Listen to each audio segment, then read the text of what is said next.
dan masyarakat dapat melindungi aset atau infrastruktur mereka sehingga dapat mengurangi kerusakan fisik dan biaya pemulihan setelah pasca bencana. Lalu yang kedua ada dampak lingkungan. Tanpa adanya peringatan ini, tsunami dapat membawa berbagai macam hal seperti limbah, polutan, dan zat berbahaya dari daratan ke laut, sehingga ini dapat merusak ekosistem di daerah pesisir. Selanjutnya itu ada dampak sosial. Dengan mengadakannya seperti program sosialisasi ini penting dalam penggunaan sistem peringatan dini ini, dan juga tahu cara bertindak dengan tepat jika diberikan peringatan ini, sehingga masyarakat mengalami lebih sedikit trauma atau kecemasan yang diakibatkan oleh pasca bencana ini. Selanjutnya itu ada informasi produk yang terdiri dari karakteristik produk, spesifikasi produk, dan constraint. Yang pertama itu karakteristik produk. Dapat kita lihat pada fitur utama itu alat ini melakukan pemantauan kondisi perubahan gelombang laut secara real time, sehingga tanda-tanda datangnya tsunami dapat segera diinformasikan melalui notifikasi peringatan aplikasi kepada masyarakat, pemerintah dan masyarakat. Lalu untuk fitur dasar itu ada dua. Yang pertama, sistem transmisi data yang dilengkapi microcontroller, komunikasi jarak jauh, dan database untuk mengirimkan dan menyimpan data, sehingga informasi dapat diakses dan ditampilkan kepada pengguna. Yang kedua, sistem daya yang digunakan untuk memenuhi kebutuhan energi listrik untuk seluruh komponen pada alat komunikasi receiver. Lalu untuk fitur tambahan ini, produk ini dilengkapi dengan pemantauan gelombang permukaan laut secara real time melalui aplikasi Android.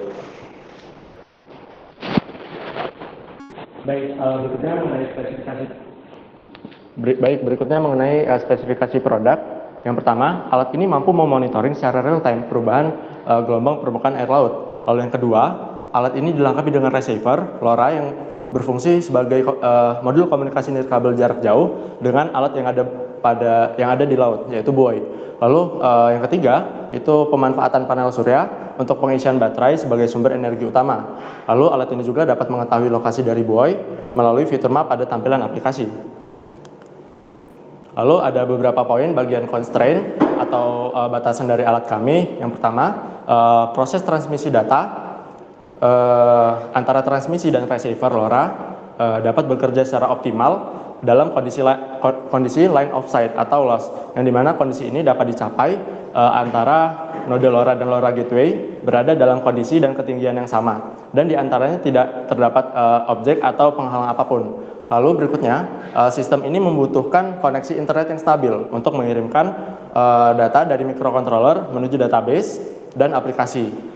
Lalu berikutnya, alat ini tidak dapat mendeteksi atau memprediksi kondisi cuaca ekstrim, melainkan alat ini hanya menampilkan data yang diterima dari buoy. Lalu target penggunaan alat ini difokuskan untuk beberapa area pesisir yang membutuhkan pemantauan kondisi maritim secara real time. Nah, berikutnya bagian desain dan perancangan, terdapat beberapa subbagian. Yang pertama, ada diagram blok sistem, diagram alir, lalu ada desain utama, berikut dengan skematik desain utama, lalu ada desain alternatif berikut dengan skematik desain alternatif, lalu perhitungan daya dan biaya. Nah, desain diagram blok sistem alat ini secara umum terdiri dari dua subsistem utama, yaitu subsistem daya dan transmisi data. Kedua subsistem ini memiliki fungsi yang berbeda namun saling berkaitan satu sama lain. Yang pertama, subsistem daya yang merupakan sebagai pemasok energi listrik yang dibutuhkan oleh alat ini. Subsistem ini memiliki komponen berupa panel surya, SCC, dan baterai. Berikutnya ada subsistem transmisi data, yang dimana subsistem transmisi data ini merupakan subsistem yang berfungsi untuk menerima data dari perangkat buoy yang ada di laut, kemudian menampilkan data pada aplikasi, sekaligus memberikan notifikasi peringatan tsunami apabila terindikasi ada tsunami dari parameter yang sudah ditentukan. Berikutnya, untuk proses transmisi data sendiri dimulai dari transmitter LoRa yang ada pada alat buoy, mengirim data aktual yang ada dari laut menuju ke receiver yang ada pada alat ini, yang kemudian akan diteruskan data tersebut oleh microcontroller yang terintegrasi dengan modul Wi-Fi menuju database sehingga dapat ditampilkan kepada user atau pengguna secara real time melalui aplikasi yang telah dirancang. Lalu StarWatch sendiri dirancang untuk menerima data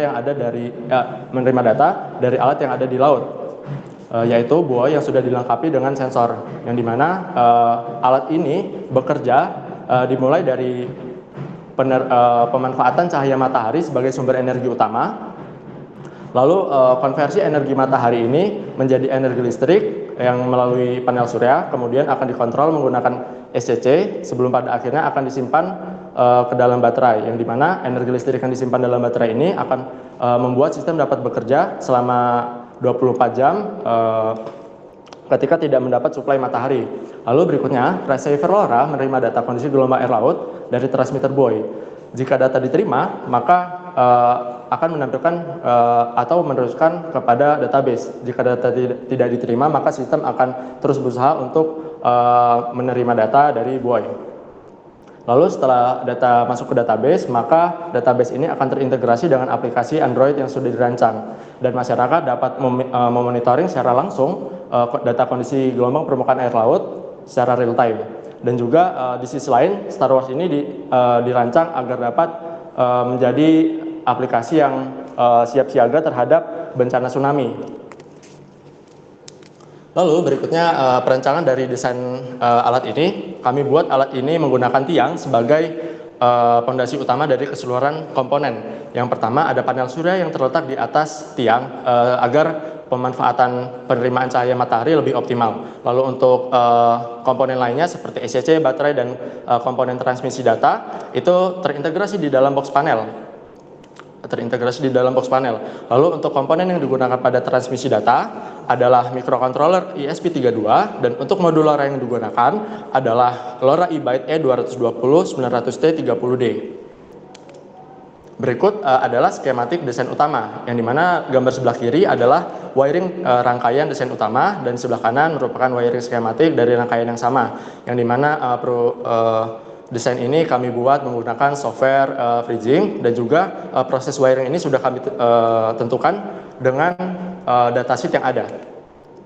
Berikutnya desain alternatif dari alat yang sudah kami buat, yaitu perbedaan terletak pada penggunaan komponen transmisi data, yaitu pada modul LoRa yang digunakan adalah modul SX1278 dan mini komputer Raspberry Pi. Dan juga terletak perbedaan pada desain dari alat, yaitu komponen transmisi data berada di luar dari box panel dan juga berada di antara box panel dan panel surya. Nah, berikut juga adalah skematik desain alternatif. Berikut di sebelah kiri adalah wiring rangkaian desain alternatif, dan di sebelah kanan adalah wiring skematik dari rangkaian yang sama. Yang juga kami sudah merancang wiring ini sesuai dengan datasheet yang ada. Selanjutnya itu ada perhitungan daya dan biaya. Dapat kita lihat pada tabel desain utama, itu total daya yang digunakan pada desain utama yaitu sekitar 53,0160 watt hour, yang mana total daya ini terdiri dari ESP32, LoRa eByte E220, SCC, dan modul SD card. Lalu kapasitas baterai yang digunakan pada desain utama ini sebesar 12A yang dapat menjalankan tugasnya selama 24 jam ke depan. Lalu energi tersimpan pada baterai yang tersisa pada desain utama itu sekitar 90,984 setelah 24 jam alat bekerja. Lalu estimasi waktu pengisian baterai itu dari kosong ke penuh sekitar 5 jam. Lalu pada desain alternatif total daya yang digunakan itu 367,878, yang mana ini terdiri dari komponen Raspberry Pi, LoRa XX1278, modul SD card, dan SCC. Lalu kapasitas baterai yang digunakan ini lebih besar karena daya yang digunakan juga lebih besar seperti Raspi tadi, yaitu sekitar 50 Ah.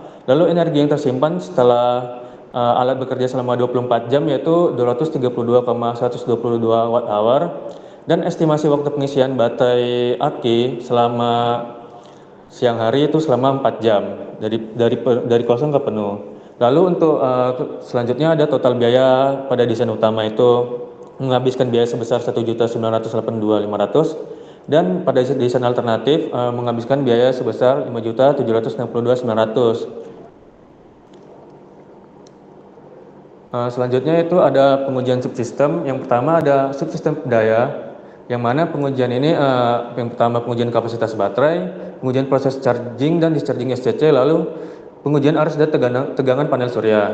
Lalu pada subsistem transmisi data terdiri dari pengujian jangkauan transmisi, pengujian pengukuran kecepatan penerimaan data, dan pengujian ketahanan sistem.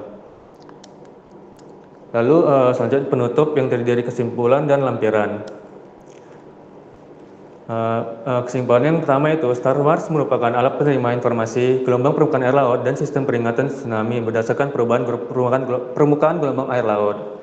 Yang kedua, desain yang digunakan pada Star Wars adalah desain utama karena daya yang digunakan pada desain utama itu lebih kecil, terus untuk biaya juga lebih murah. Dan menurut kami SP32 cukup untuk menjalankan fungsi dari LoRa itu tersendiri. Dalam Star Wars adalah subsistem daya dan transmisi data. Sekian dari kami. Kami kembalikan kepada Bapak Aris sebagai Ketua Sidang.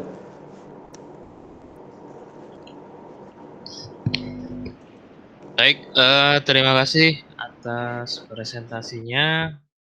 Kita masuk ke sesi selanjutnya saja, langsung ke tanya jawab dengan tim dosen penguji ya.